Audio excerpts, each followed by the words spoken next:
Welcome to the Old Capital Real Estate Investing Podcast with Michael Becker and Paul Peebles.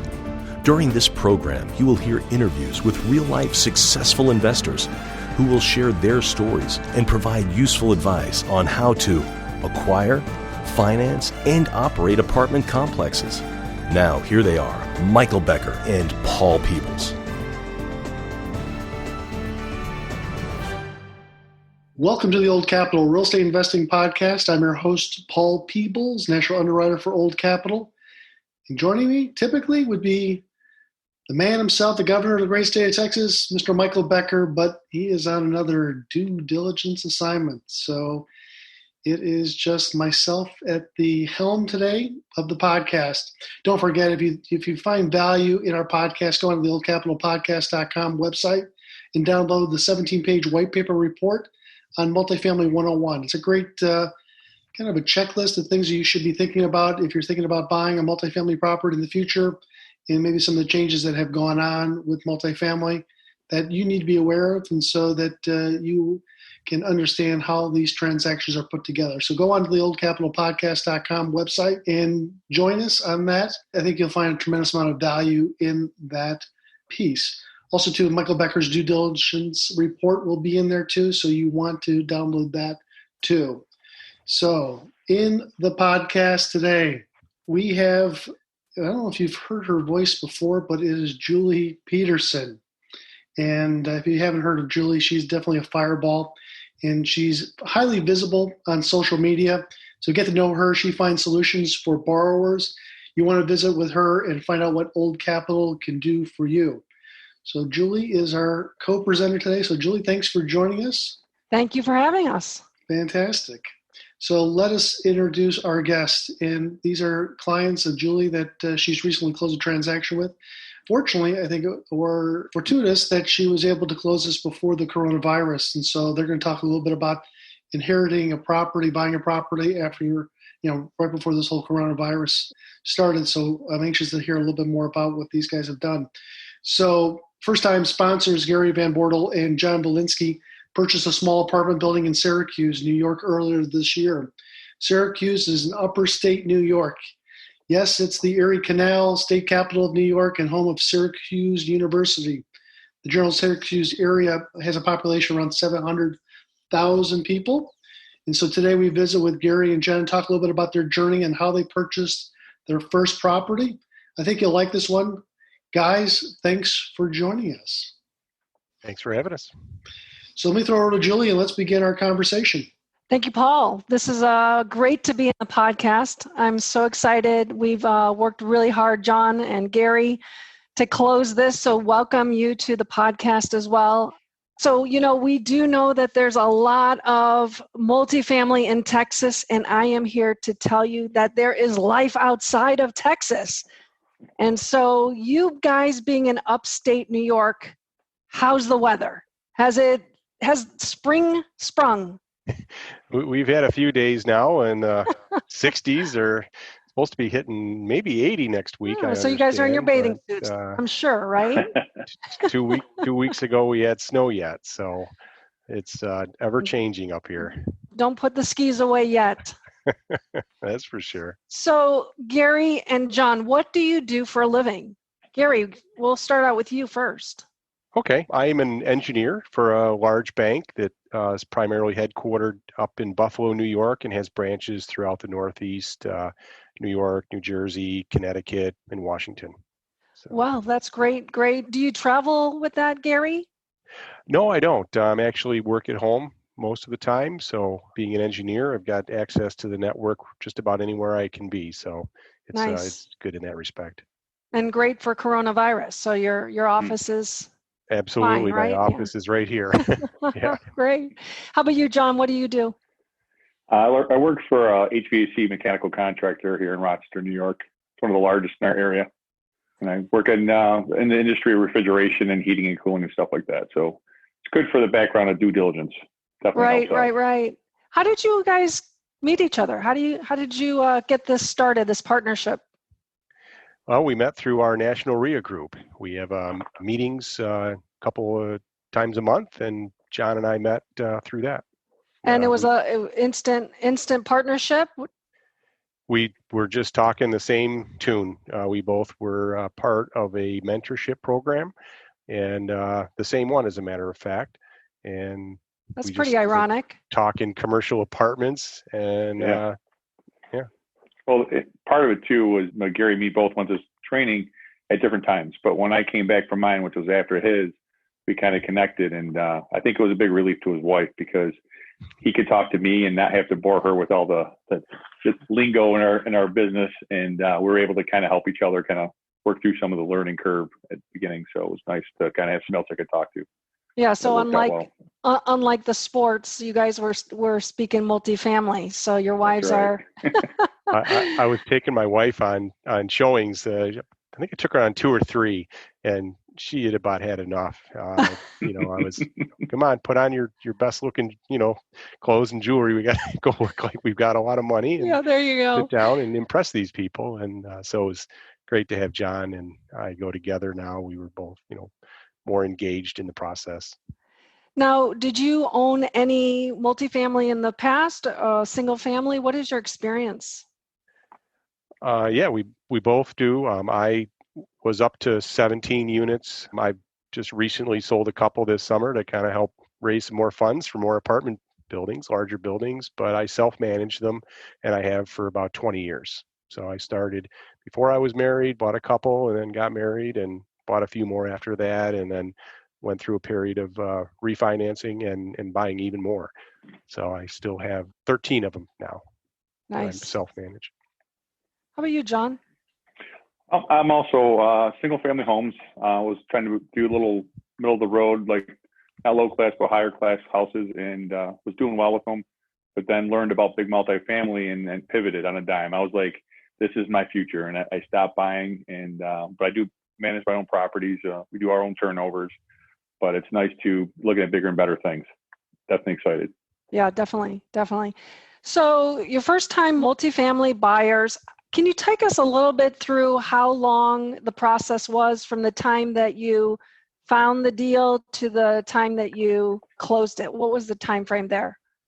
It was just under a year. I believe we found the property in May or June of 2019, and we ended up closing in February, just about 10, 11 weeks ago. So yeah, it was just shy of a year, but we ran into, the holidays and stuff that kind of, slowed things down a little bit for us. Sure. Can you tell us a little bit about the apartment? Why you liked this opportunity? Tell us how many units, what kind of area it's in? Yeah, I think what Gary and me liked first about it was close enough for us to drive to it, being that it was, within an hour of where we live. The other thing, the size of it was big, but not too big. I think 48 units, we both could see us handling without too many complications.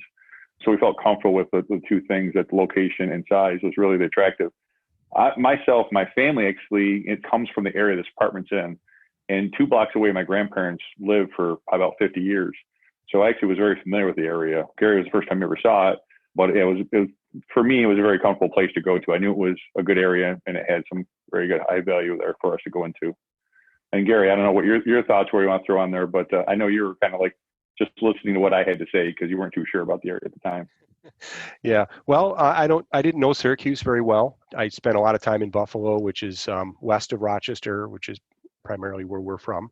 I've been out there for, sporting events, but not really familiar with the area. So it is a great area. We're very happy with where we purchased it from. It is a 48 unit, and it's in a pretty vibrant part of town. It's got some culture to it. So we really enjoy that. Yeah, it's a pretty cool area. Everyone that we've brought through the property is just like, hey, you guys found a nice gem here, in this part of the town. So it makes us feel really good when we hear those things. Yeah.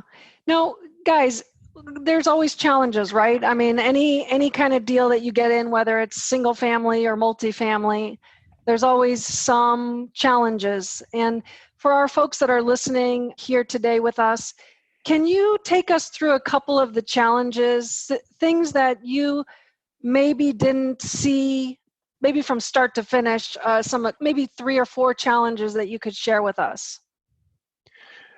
Yeah, absolutely. We've certainly seen quite a few challenges. We keep pushing through. I would say John is very good at that. I know at a few times I've taken a look back and, questioned if we should continue on. I'm so glad we did, but we certainly ran into some. I would say one of the first things that we ran into was that the property was originally owned by a syndicator himself, who got himself into a little bit of trouble, and he was actually indicted on like 45 counts of charges of conspiracy to commit wire fraud and bank fraud and money laundering. So it was unfortunately it was our attorney and title companies were just telling us don't get involved with this property just because you just don't know what's going to happen and how it's going to play out. We persevered through and are very glad we did. Absolutely. This guy, he didn't really harm anybody. All of his investors were paid back. I think it was a lot of an unfortunate situation for him, but that was one of the first challenges we ran into. Our attorney said, go find another property. We said, but we like this one. Yeah, and we really, we knew that up front, right? And we engaged a lender, and they were right on board with us, knew the situation, and they were happy to walk that path with us until this thing got real. Was it really going to happen? We had some challenges in that. That's another thing that maybe you can talk about, Gary or John, about the weeks that we were ready to, you guys got the PSA in place, and what happened? Well, the first thing, we had a hard time finding title insurance. That was a big challenge, and there was nothing stopping any of the title companies from issuing it. They were just nervous because if the property was, for some reason taken back or taken over, by, whoever was maybe out money, that we might be out the property, but still, own it. And the title company didn't, they didn't want to fight that battle. We did find title policy on it after kind of a little time passed, maybe a month, things cooled down. So another area where we kind of persevered, we just kept pushing on, and yeah. And then our original Freddie lender said, yeah, we're not gonna, originally they had said that we were going to go ahead and partner on this. And then when we had the PSA and we were ready to go down that lane with them, they said, no, we're not going to do that. So we chose another guy, and he walked us through this, and we were very, very lucky to go through that challenge. Julie to the rescue. You made that smooth transition. You called us up, and in one phone call, it was like, hey guys, got some bad news for you, the Freddie lender. And I think it was because they had experience with either, the syndicator or the property. We weren't really unsure, but they just didn't want to go that route with us. And the next thing, you're like, don't worry, guys, I got you covered. I got another lender. So that was, really not much of a issue for us. You made that transition seamless for us. So that was great. Yeah, that was great. So we're going along, we're ready to, put the final touches on it. And what happens with the property manager? That you have made a great relationship with your property manager and really set him up with all the details. Tell us a little bit about that. Well, that part, I tell you, was a little frustrating because we met this guy early on because his property deal was such a long period of time between when we first looked and when we bought it. We reached out early on, met some property managers, and this guy was actually a block away from our property. He owned a lot of properties, or dealt with a lot of properties in our area, knew the neighborhood like the back of his hand.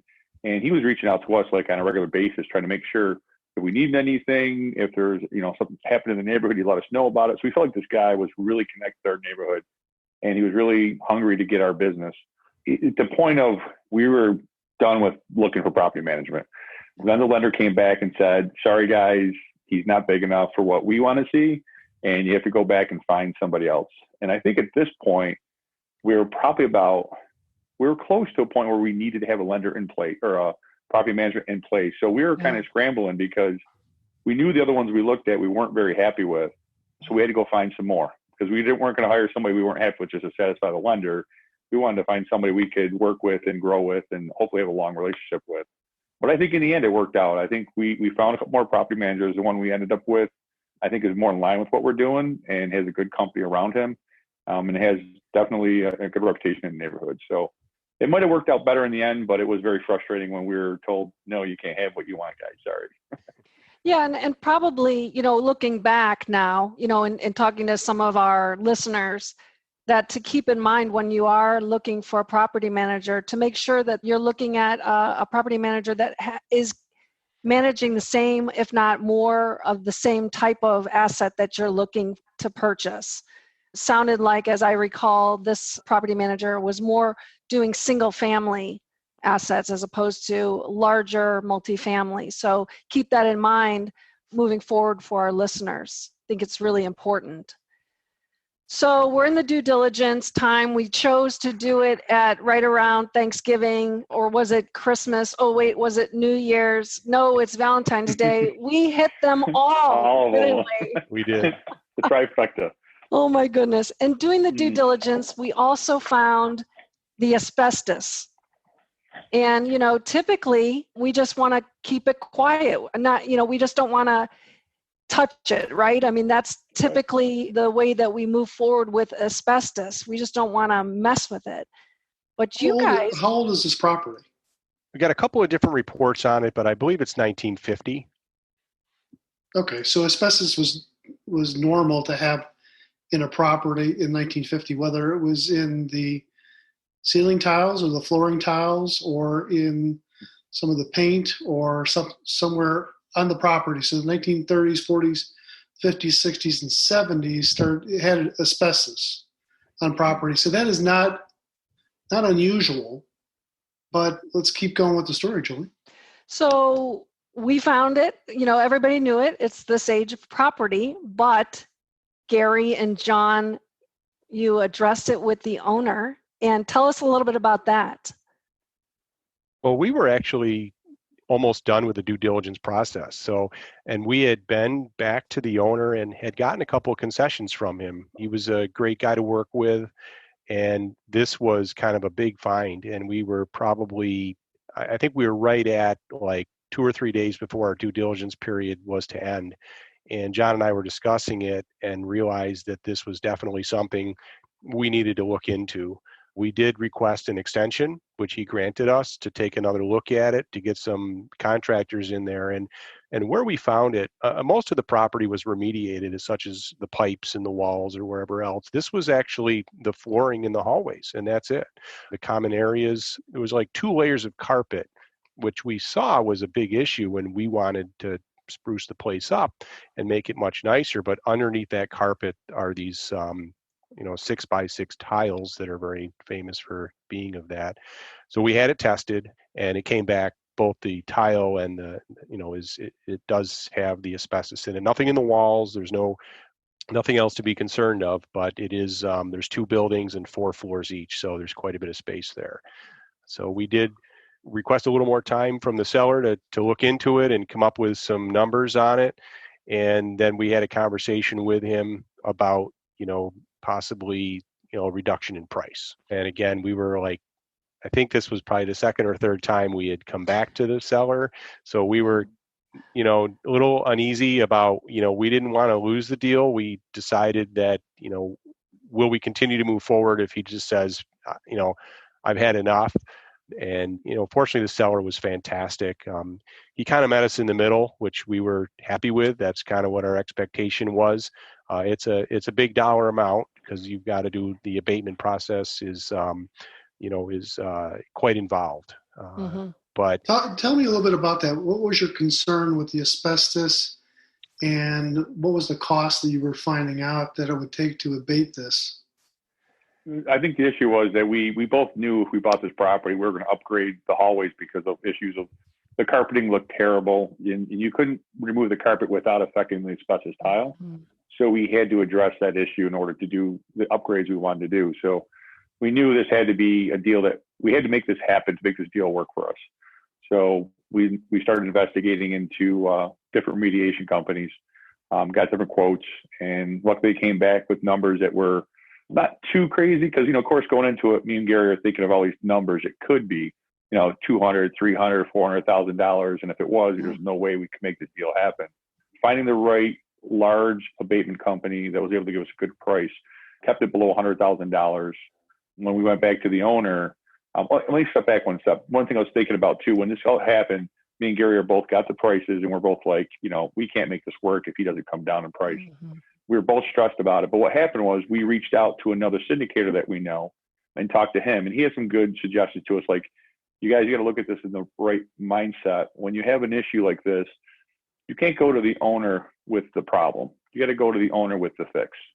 You got to come with the right attitude and work with him and give him something that's not going to make his life worse, but how you're going to help make it better. And I think it helped me and Gary put our hats on the right way and talk to him in a way that I think was more positive. He met us halfway on the price on the remediation, which we were very thankful with, which helped us, make that decision very easy for us to move forward. So without doing those things, I think, we were both ready to just kind of give up a little bit at that point because we figured it was just not going to happen. But I think that advice from our friend was very helpful at the time we talked to him right before. So, well, that was timely and well chosen advice from your friend who was the other syndicator about trying to propose a solution to the seller to scare them up a little bit that this property does have asbestos and this could be a major problem for you down the road, even if we didn't buy it. And Correct. Then would give them a solution how they can sell this property, and this is the way that we're going to remediate it, and this is what it's going to cost us. And remember, on these properties that do have asbestos, there are, EPA issues on properties that let's say you have a wall board that's full of asbestos and that gets wet, and you've got to replace that. It's the guys in the white suits with the respirators that come in to replace it. It's not just a normal worker that comes in to do it.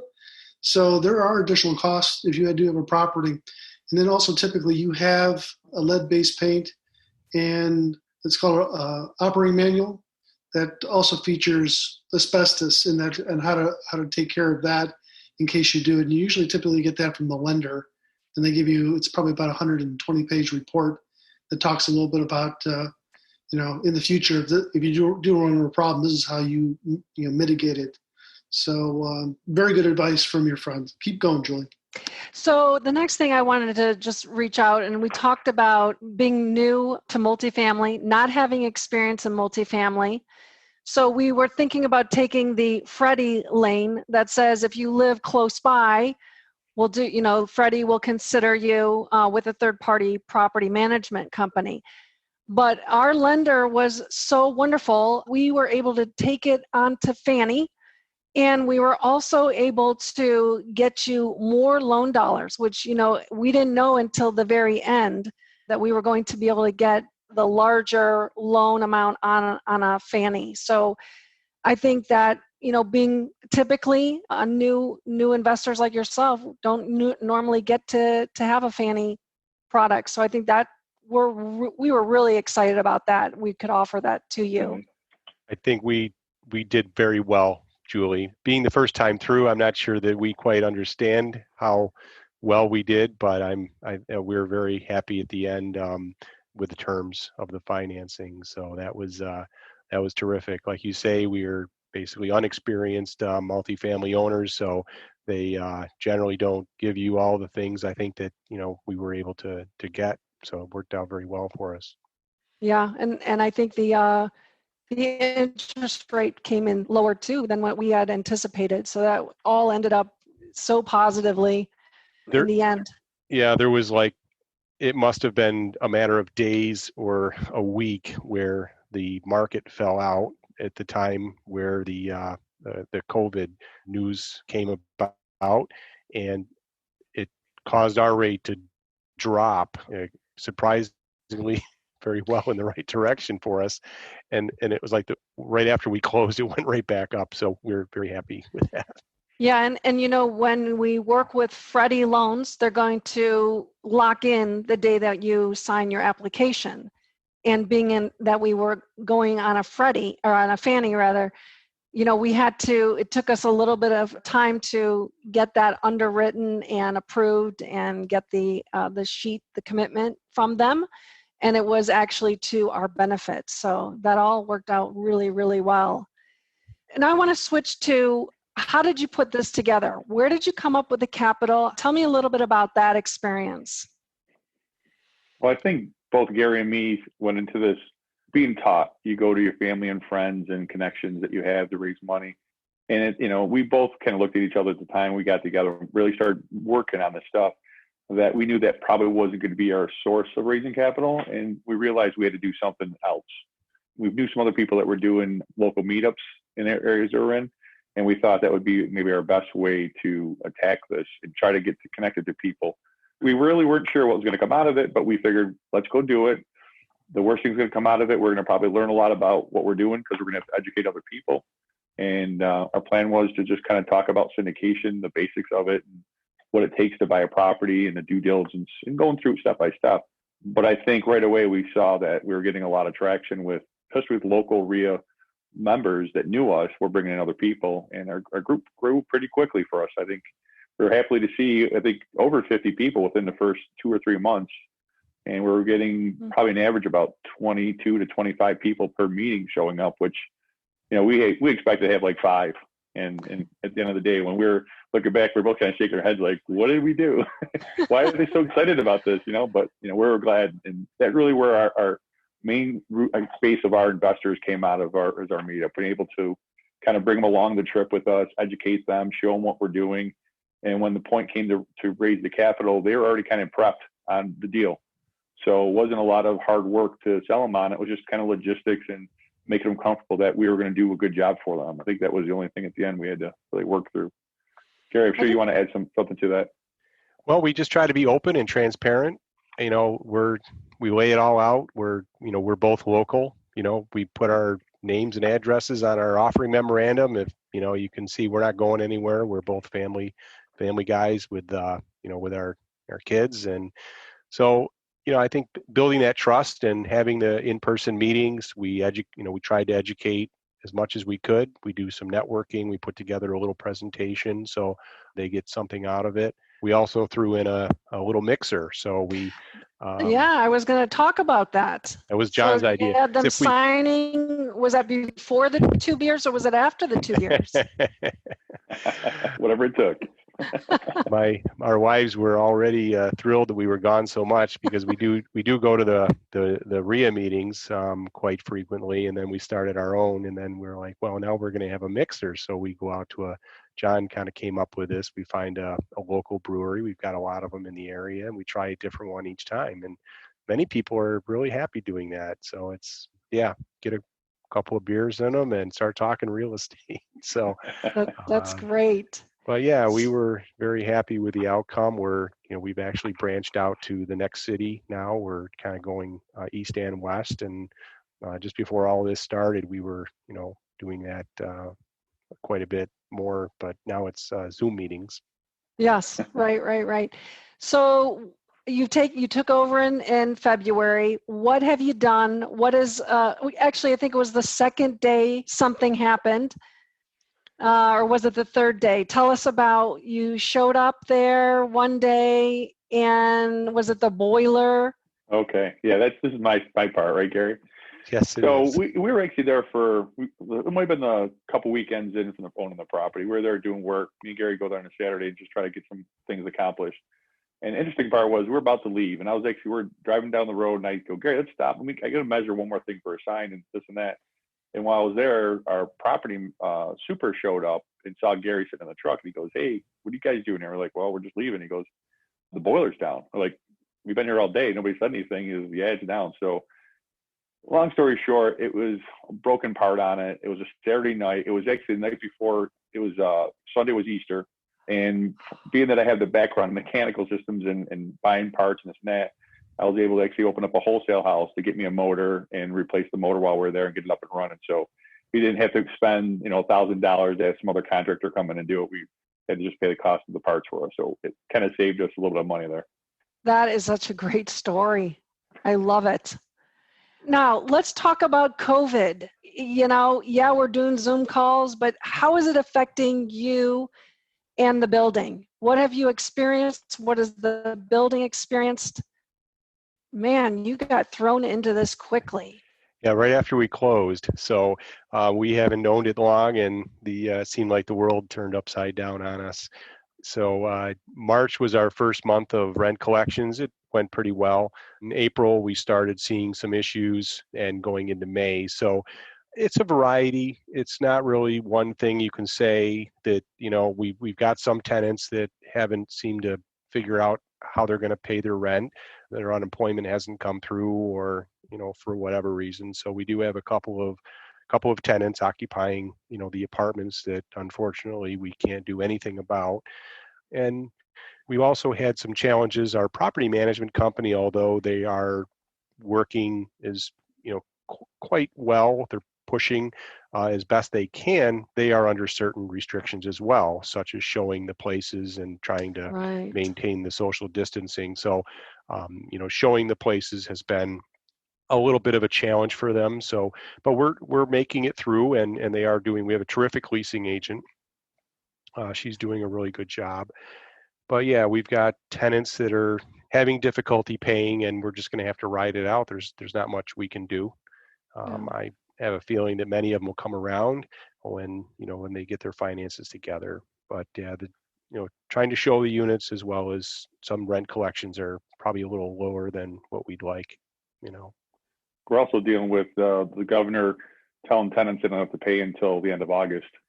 So we, people, they hear that, they think they don't have to pay at all. Yeah. And of course, the property manager has to work even harder now because it educates them on, no, you do have to pay, but you can not pay for the next few months, but you have to pay it back later. And they don't understand. They think they can get out free. So they have to work with these people that weren't paying and to kind of remind them, no, this is the law. This is what's going to happen. Yes, you can get away with it for now, but you're going to be paying it later.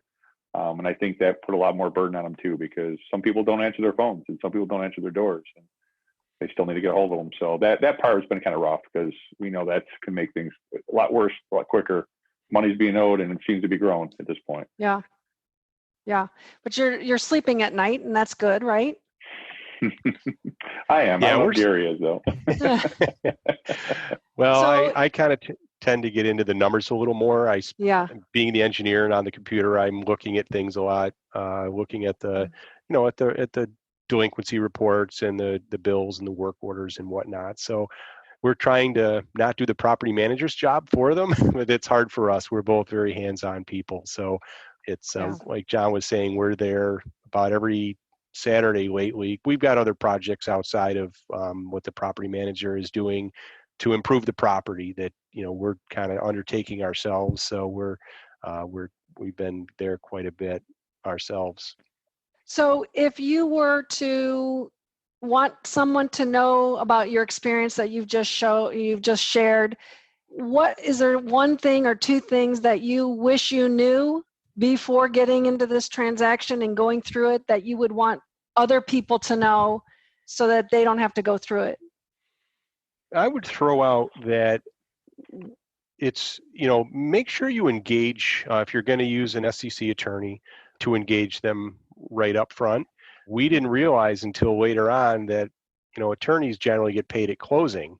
So, we're like, well, let's not spend any money yet until we're through our due diligence and we're sure we're going to get this property. And when we reached out to him, he's like, hey guys, I can get your private placement memorandum at any time. I get paid at closing. And we wish we had started a little sooner, because by the time you get that put together, and, we put it together so that we could utilize DocuSign, it kind of delayed our ability to start actually putting money in the bank and getting our investors to give us the, their investment for probably a couple of weeks. We could have gotten a little more head start on that. Yeah, that makes sense. Good point. John? Yeah, I think the other thing too we talked about was getting the financial started earlier. I think we waited a little bit, a few weeks later than we should have, getting all of our documents over to them, getting things started, because that process can be longer. And of course, like you mentioned earlier, we were going into the holiday season, and every week made a difference. And if we would have probably got there 2 weeks earlier, we probably would have closed earlier too. And that really hurt us, I think. But we were just being super careful on everything we were doing. We wanted to make sure we were 100%. And unfortunately, it kind of held us back and things. And now looking back, it was, we wouldn't do that again. We'd definitely be ahead of the game on that. So listen to your lenders, hopefully get things in place early, and don't be afraid to move forward. You got people around you that should know what they're doing and give you good support behind it. Great, so that'd be my suggestion. Great information, John and Gary. So nice to have you here. What's next? Anything? What's on the forefront? Bigger properties. We're definitely going to we are looking for larger properties at this point. We haven't stopped. Things have kind of slowed down a little bit, but I would say, right now our unit size would probably be double what we've gotten into right now. I mean, I think the work is just the same. So definitely pushing on and finding the next property. Can I add on to that real quick? The other thing too we're trying to do is me and Gary want to grow, and we look at the possibility of finding bigger properties and having to raise larger capital. We're also looking for another partner in a sense that might bring another strength to our group that we can actually do bigger deals and be quicker at it and have better resources. So between finding a property and finding a partner, those are two things that we're really focused on at this point. Everybody has challenges in doing their first deal or their second deal or their 10th deal. But this is a business of people, and sometimes people find things that are pretty damn funny when they're going through these exercises. So my question to you guys is, what did you find funny going through this exercise? Well, I've got a quick little story here. I did run into a situation. We were doing our due diligence. John and I managed to get through the property a couple of times, looking at the different units. We went through each one probably 3 times.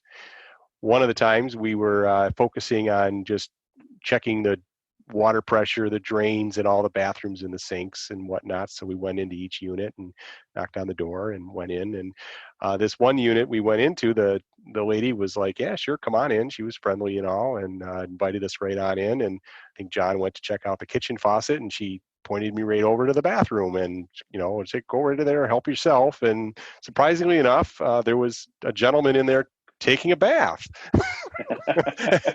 I was just stopped in my tracks, and he's like, "Oh no, come on in, check." No, it's okay. I'll take your word. It's just fine. So I don't know. So now we're very cautious about just barging into bathrooms, especially I am at this point. So that was kind of I learned not real funny at the time. Gary, please go first. I like that one. Exactly. So if people want to get more information about you guys and what you do, what's the best or easiest way for them to get a hold of you? We've got a group partnership that John and I have formed, and we've got a website. It's Rock Capital Group, and our website is www.roccapitalgroup.com. ROC is short for Rochester. Everything is rock up here. Rock this. So rockcapitalgroup.com is our website. Go on there. You can learn all about us. And we've got lots of good information on there to share with you. Gary, John, what a great story of acquiring your first property. And I agree, being cautious is typically the way to do it, especially your first one, because you don't know what the hell you're doing. You guys were pretty much holding each other's hands and making sure that you're not making the first mistake. That could be a very costly mistake. So, and I'm glad that the seller was able to hold on for you to be able to close this transaction.